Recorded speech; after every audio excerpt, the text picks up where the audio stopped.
Do you ever like to go for walks? My wife Jill goes for a walk or a run pretty much every morning, and she has different pairs of sneakers that she wears. Sometimes some shoes are better maybe for running on trails or in the woods, and other sneakers are better when you're going to be on asphalt or concrete. You may have different shoes that you wear depending on whether you're going to walk in the mountains or on a trail like in Nickerson State Park, or if you're going to be out on the sidewalk. Today's verse is from Second John, which is one of the briefest books in the entire Bible. It's only 13 verses long. And our verse for today talks about walking. And it's verse 6, which says, "And this is love, that we walk according to his commandments.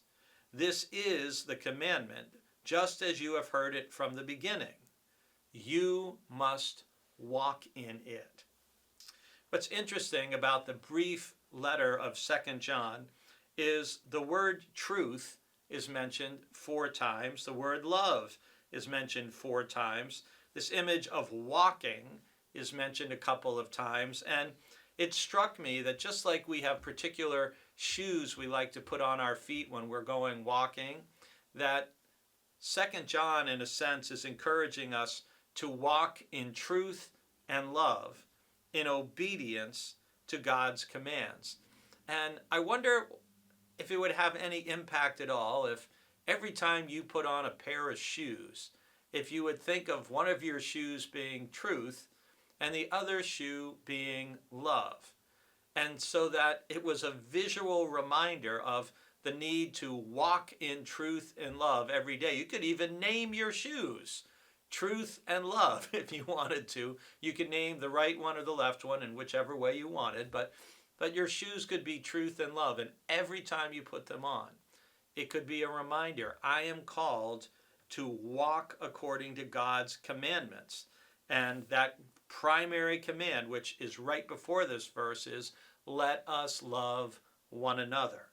And he says, this is the commandment just as you have heard it from the beginning. Anyone who's been around the church for 2,000 years, anyone who's been around Brewster Baptist Church for years, you hear the word love all the time, over and over and over again.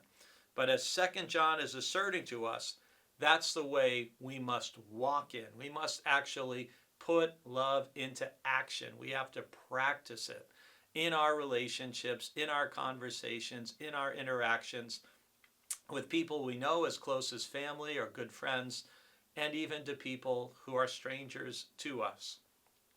So the next time you go out for a walk, the next time you put on your sneakers or your shoes, I hope it will be a reminder to put on truth, to put on love, and to walk in obedience to God's command, to love one another.